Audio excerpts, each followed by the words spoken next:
رب اشرح لي صدري ويسر لي امري واحلل عقدة من لساني يفقهوا قولي بسان رحیم۔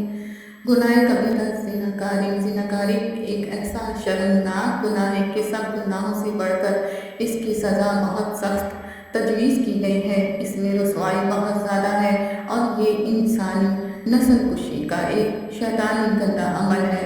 اللہ تعالیٰ کا ارشاد ہے وَلَا تَقْرَبُوا الزِّنَا إِنَّهُ كَانَ فَاحِشَةً، بنی اسرائیل آیت نمبر 32۔ اور زنا کے قریب بھی مت جاؤ، بے شک وہ بڑی بے حیائی کے کام ہیں۔ رسول اللہ صلی اللہ علیہ وآلہ وسلم نے فرمایا، اے مسلمانوں، زنا سے بچو کیونکہ اس میں 6 طرح کی برائیاں ہیں، 3 دنیا میں ہیں اور 3 مرنے کے بعد۔ دنیا میں 3 یہ ہیں: نمبر 1 چہرے کی وضاحت کا ختم ہو جانا، نمبر 2 عمر کا کم ہو جانا، نمبر 3 دائمی تنگ دستی چھا جانا۔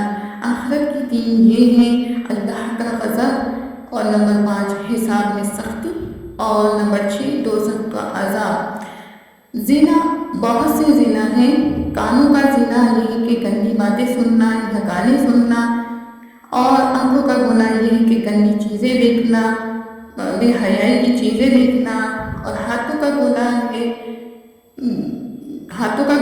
ہے، پاؤں کا گناہ ہے، اور بہت سے ایسے گناہ ہیں جو زنا میں آتے ہیں، اور بڑا گناہ کسی عورت سے زنا ہے۔ یہ سب زنا بڑے ہوں یا چھوٹے ہوں، ہر زنا سے پرہیز لازمی ہے اور گناہوں سے بچتے رہیں۔ اللہ پاک ہم سب کو گندے عمل سے بچائے، آمین ثم آمین یا رب العالمین۔